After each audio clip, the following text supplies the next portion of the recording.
ভক্ত হতে গেলে ভক্তি সম্পদ অর্জন করতে হয়। ইহজগতে মা সম্পদ বহু রকমের আছে না, টাকা পয়সা, বাড়ি গাড়ি ইত্যাদি ইত্যাদি। এই পৃথিবীতে এই মর্তধামে যা কিছু আছে সেগুলোই সম্পদ। কিন্তু এই যে সম্পদ, ইহজগতের যে সম্পদ, যার পিছনে আমরা অহরহ ছুটে বেড়াচ্ছি, এই যে সম্পদ, এই সম্পদের মালিক আমরা কি মনে হয়? আমরা তো মালিক নই। আমাদের ভাগ্যে যতটুকু ভগবান দিয়েছেন সেটুকু দেখাশোনা করার দায়িত্ব আমাদের। আজ আমি আছি, দেখাশোনা করছি, আমি যখন থাকবো না তখন আরেকজন সেই আসনে এসে বসবে। হরি বল, হরি বল। অর্থাৎ আগেও আপনার ছিল না, পরেও আপনার থাকবে না। সম্পদ সম্পদের জায়গায় থাকবে, শুধুমাত্র যে দেখাশোনা করছে অর্থাৎ ম্যানেজারি করছে যে, সে বদলি হবে।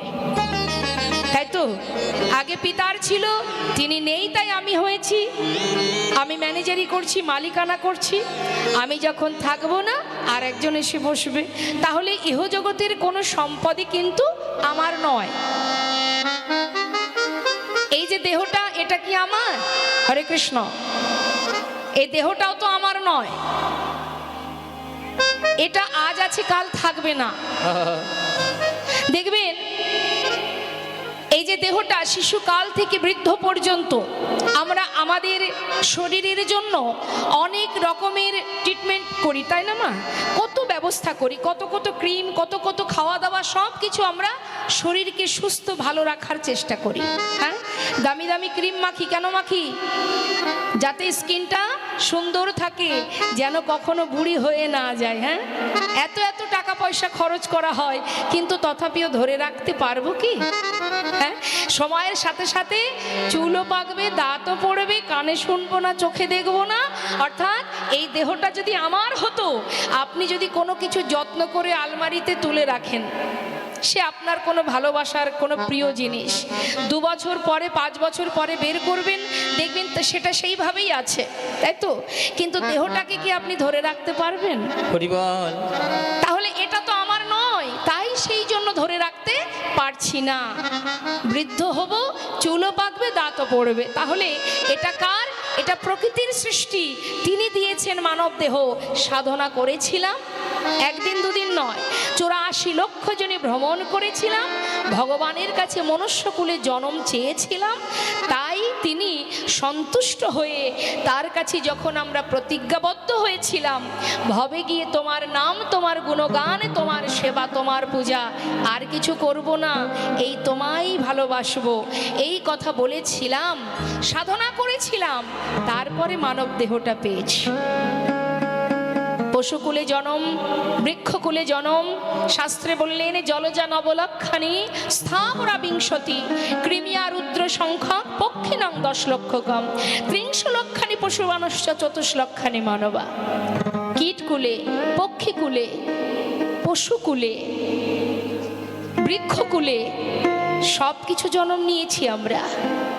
তারপরে এই সুন্দর মানব দেহটা পেয়েছি, কৃষ্ণ বলার জন্ম পেয়েছি, হরি বলার বদন পেয়েছি, দেখবার নয়ন পেয়েছি। মা দেখুন, মানব দেহ পেলেই যে ভগবানের সেবা করা যাবে 16 আনা দিয়ে, 10 ইন্দ্র ষড়রূপ দিয়ে, যারা প্রতিবন্ধী হয়, যারা চোখে দেখতে পায় না, যাদের 2টি হাত নেই, কানে শোনে না, যারা বোবা, তারাও তো মনুষ্যকুলে জন্ম পেয়েছে।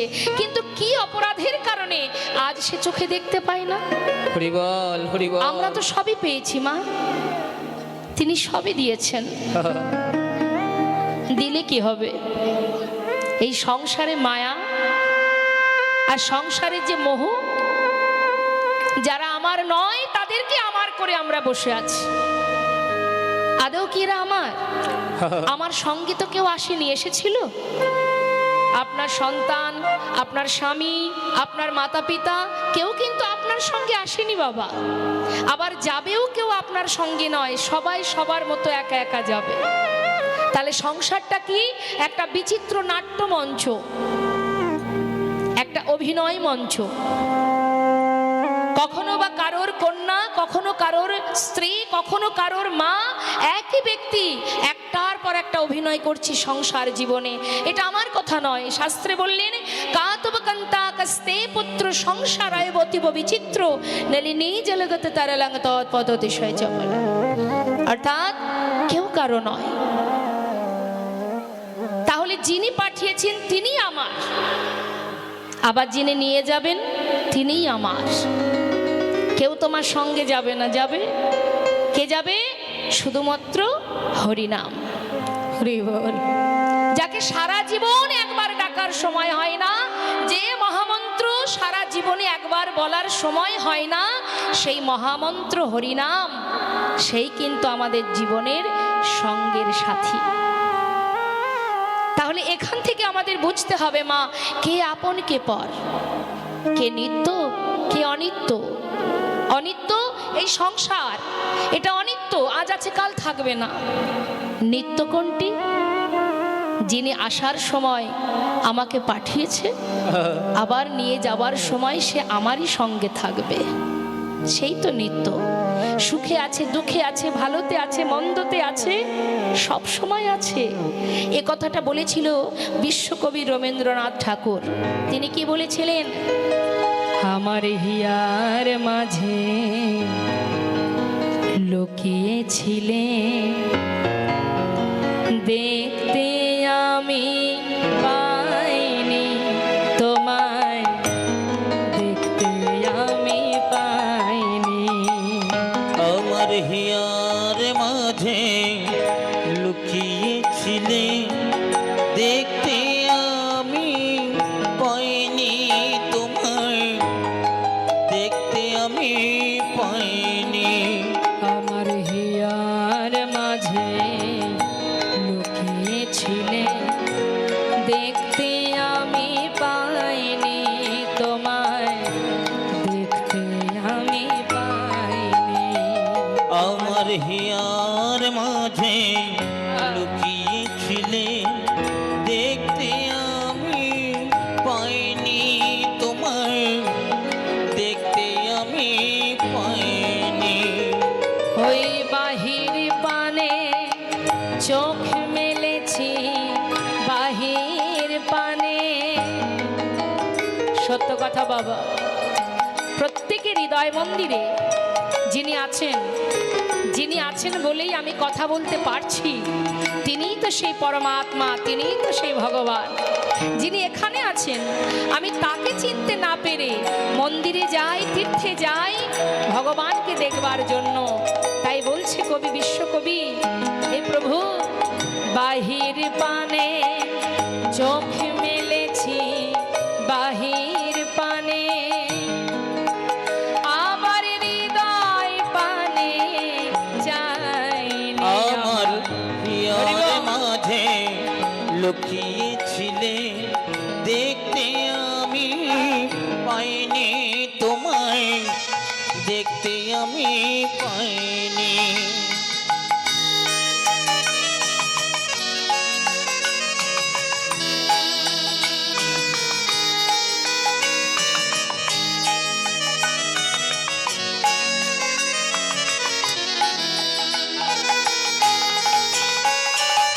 আমার সকল ভালোবাসা, সকল আঘাত, সকল আশায়, আমার সকল ভালোবাসায়, সকল আঘাত, সকল আশায়। কত সুন্দর কথা মা।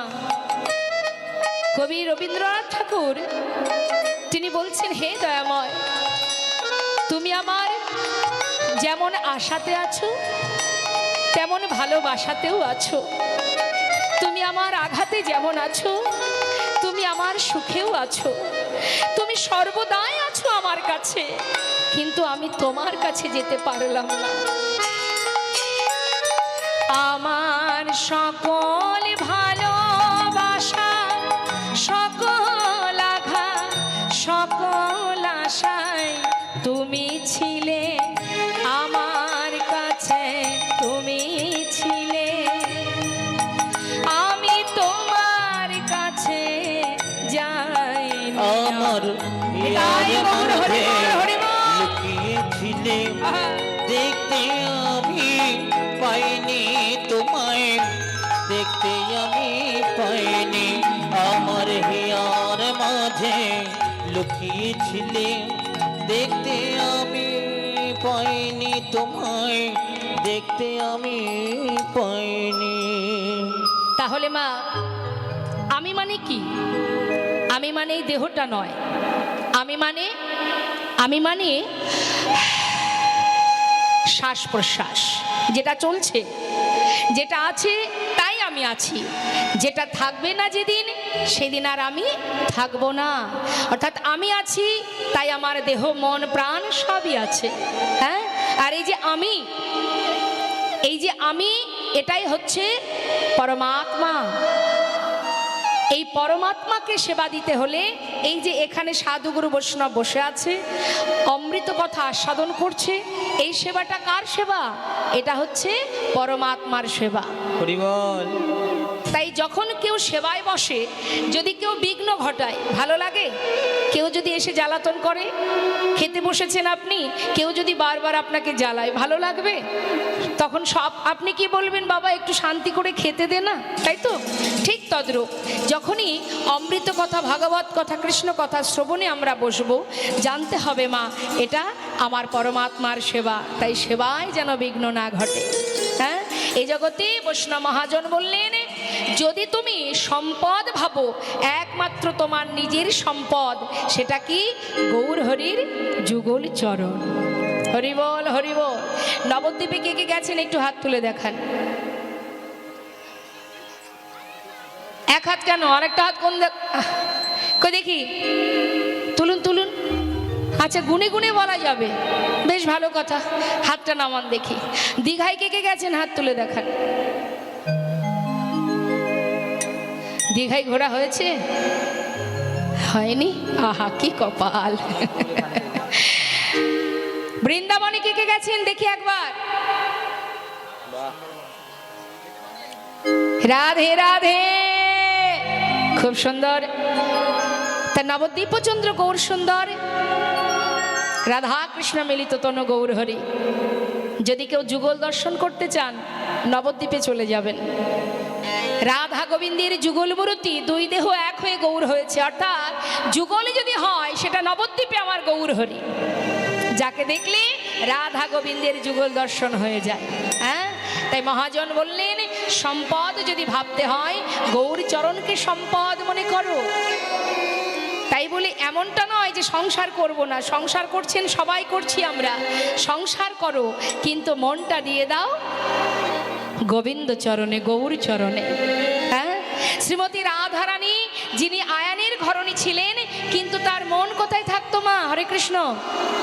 সে তো জটিলা কুটিলার ঘরে রন্ধন করতেন, কর্ম করতেন, তাই না?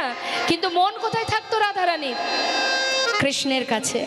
তুমিও সংসার করো, কর্ম করো, অর্থ উপার্জন করো, ছেলে মেয়ের ভবিষ্যৎ করো, কিন্তু মন দিয়ে দাও কৃষ্ণ চরণে। নিতাই গৌর হরি বল, হরি বল। বৈষ্ণব মহাজন বললেন, কলিযুগে এত সহজ উপায় দিয়েছেন ভগবানকে লাভ করার জন্য। কলিযুগে সাধন ভজন যাগযজ্ঞ আছে? কিচ্ছু নেই বাবা। যত্রতত্র যেখানে থাকো, যেমন থাকো, শুধু হরিনাম মহামন্ত্র জপ করো। তা আমি একটু চাইবো সবাই মিলে একবার হরিনাম জপ করা হোক।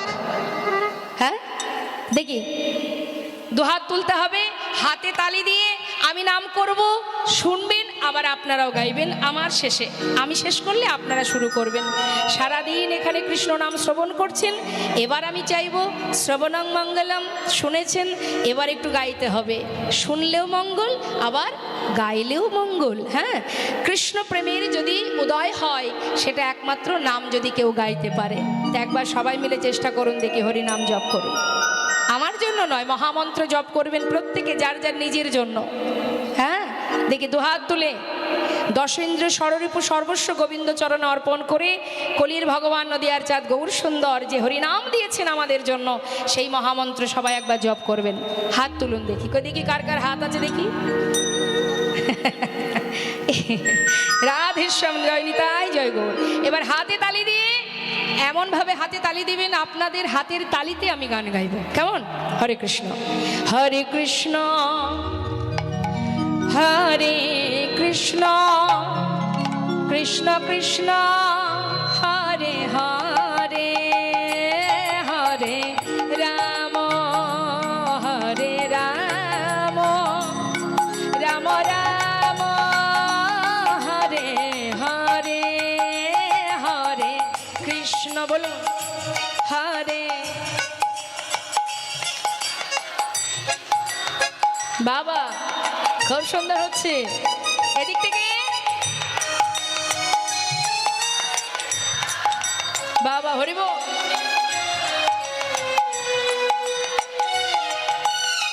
আচ্ছা, এদিক থেকে এত সুন্দর আমি সুরটা শুনতে পাচ্ছি, এদিক থেকে পাচ্ছি না কেন? কি গো মা, সেবা হয়েছে? হয়নি?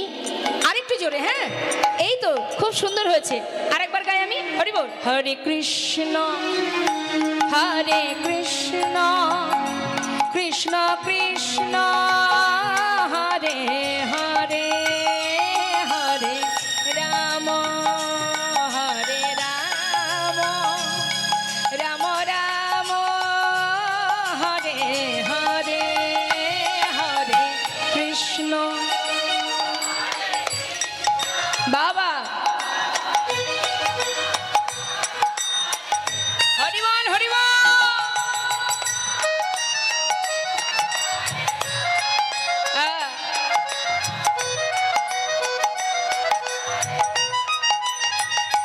হরে কৃষ্ণ, হরে কৃষ্ণ, কৃষ্ণ কৃষ্ণ, হরে হরে, হরে রাম, হরে রাম, রাম রাম, হরে হরে, হরে কৃষ্ণ।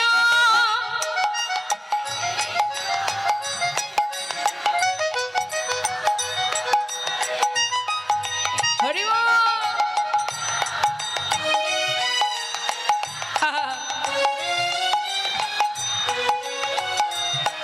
সবাই দুটি বাহু তুলে হরে কৃষ্ণ, হরে কৃষ্ণ, কৃষ্ণ কৃষ্ণ, হরে হরে, হরে রাম, হরে রাম, রাম রাম, হরে হরে, হরে কৃষ্ণ, হরে কৃষ্ণ, কৃষ্ণ কৃষ্ণ, হরে বল, হরে বল। হরে রাম, হরে রাম, রাম রাম, হরে হরে, হরে কৃষ্ণ, হরে কৃষ্ণ, কৃষ্ণ কৃষ্ণ, হরে হরে, হরে রাম, হরে রাম, রাম রাম, হরে হরে।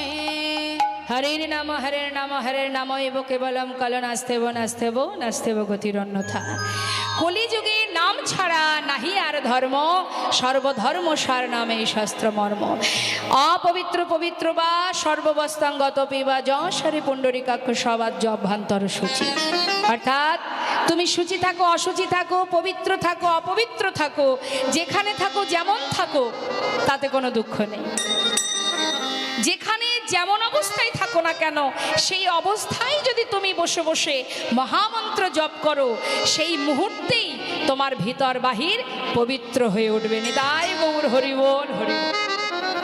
অন্যান্য যুগে ভগবানকে পেতে গেলে যাগ যজ্ঞ করতে হতো মা। এবার মনে করুন ভগবানকে পাওয়ার জন্য যদি যজ্ঞ করতে হয়, বাড়িতে যদি একটা যজ্ঞ দেন আপনি, তার জন্য কতদিন আগে থেকে চিন্তা ভাবনা করতে হয়। তার ব্যবস্থা নিতে গেলে 2-3 মাস আগে থেকে ভাবতে হয়, 6 মাস আগে থেকে। কিন্তু কলিযুগে কোনো কিচ্ছু করতে হবে না, শুধু হরিনাম করো। সময় তো খুব কম, তাই না মা? কেউ আমরা বলতে পারবো না যে আজকে আছি একটু পরেও থাকবো। তাহলে এত কম সময়ের মধ্যে রাজা পরীক্ষিত 7 দিনে যদি গোবিন্দ চরণ লাভ করতে পারে, তাহলে আমি আপনি আমরা কেন পারবো না? বৈষ্ণব মহাজন বললেন, যদি কেউ হরিনাম শ্রবণ করে তাতে মঙ্গল, শুনলেও মঙ্গল। কিন্তু নাম যদি কেউ শোনে, এই যে সাউন্ডের মাধ্যমে হরিনাম প্রচার হচ্ছে, যতদূর পর্যন্ত এই হরিনাম সাউন্ডের মাধ্যম দিয়ে যাচ্ছে বাবা, ততদূর পর্যন্ত জীবের কল্যাণ হচ্ছে। যদি কেউ শোনে তাতেও কল্যাণ, তাতেও মঙ্গল। শুনলেও কিন্তু উপকার আছে, আছে না? যেমন একটা প্রমাণ দিই, শুনলে তার মঙ্গল কি? হরে কৃষ্ণ বাবা, যারা টক খেতে ভালোবাসে, টক টক, হ্যাঁ, তো মা যদি মনে করুন তার সামনে আপনি টক বিষয়ে কোনো কথা বলেন, তেঁতুল বা যা কিছু, দেখবেন 1 2 3 4 বার বলবেন, বলতে বলতে দেখবেন সেই ব্যক্তি, সে তো শুনছে, তার কিন্তু জিহ্বায় জল চলে আসবে, কি তাই কি না? তাহলে সে তো খাচ্ছে না, শুনছে, শোনা মাত্রই তার জিহ্বায় জল। বলছেন আপনি আমার জিহ্বায় জল, তার মানে কি? শুনলেও তার একটা ক্রিয়া আছে, তার একটা গুণ আছে। শাস্ত্রে বললেন হরিনাম যদি কেউ শ্রবণ করে তারও একটা ক্রিয়া আছে। সেটা কি? মহাজন আরো দৃষ্টান্ত দিয়ে বললেন, হেলায় বা শ্রদ্ধায় যেবা নাম লয়। মনে করুন ভক্তি সহকারে নয়, শ্রদ্ধার সহিত নয়, অনিচ্ছাকৃত হরিনাম কানে ঢুকছে, ইচ্ছা নেই, ভালো লাগে না, নাস্তিক ব্যক্তি, কিন্তু কানে যাচ্ছে হরিনাম। মহাজন বললেন হেলায় বা শ্রদ্ধায় যেবা নাম লয়, ক্রমে ক্রমে কৃষ্ণ ভক্তির হয় উপচয়, নিতাই গৌর হরি বল। অর্থাৎ শুনলেও তার ক্রিয়া আছে। তাই মহাজন পদাবলিতে বলছেন, ওগো যদি কেউ হরিনাম শোনে তার কি হবে জানো? যে মহাজনের পদাবলী আজ আপনাদের সামনে আমি পরিবেশন করছি, সেই মহাজনের নাম আমরা শেষে শুনব। তিনি যে কথাগুলো বলেছেন এত সুন্দর কথা মা, কি বলছেন? শ্রী গৌরাঙ্গের মধুর লীলা,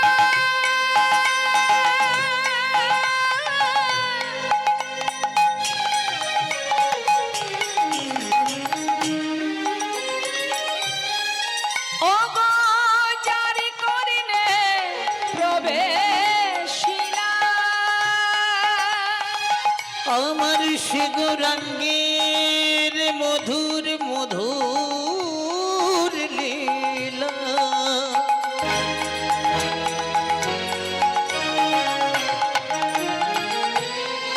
ও গো যার করনে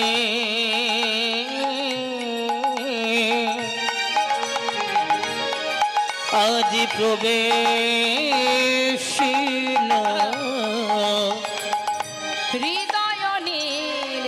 আহা, যদি কানের মধ্যে হরিনাম প্রবেশ করে, কর্ণপ্রহরে হরিনাম গেলে তার কি হবে? এই হৃদয় নির্মল ভেলতা, হৃদয়নে হৃদয়নে মল ভেলতা, অজ্ঞানাধার যাই গদুরে, অজ্ঞানাধার জয় গো দোরে, যে জন হরিনাম,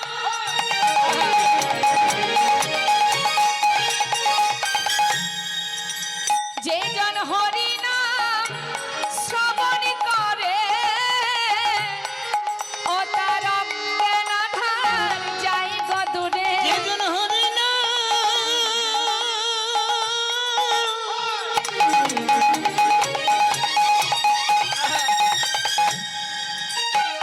ও গো শ্রবণ করে,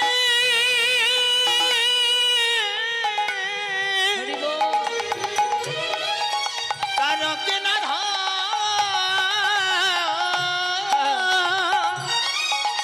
ও গো যাই গো দূরে, যে জন কৃষ্ণ নাম শ্রবণ করে, গুরু চরণ হৃদয়ে ধরে, কৃষ্ণ তাই গৌর হরি বল করে, এই গুরু চরণ হৃদয় ধরে, কৃষ্ণ নাম শ্রবণ করে, গুরু চরণ হৃদয় ধরে, কৃষ্ণ নাম শ্রবণ করে, তার অজ্ঞানাধার যাই গো দূরে, হৃদয়নে হৃদয়নে মল ভেলতা, ওই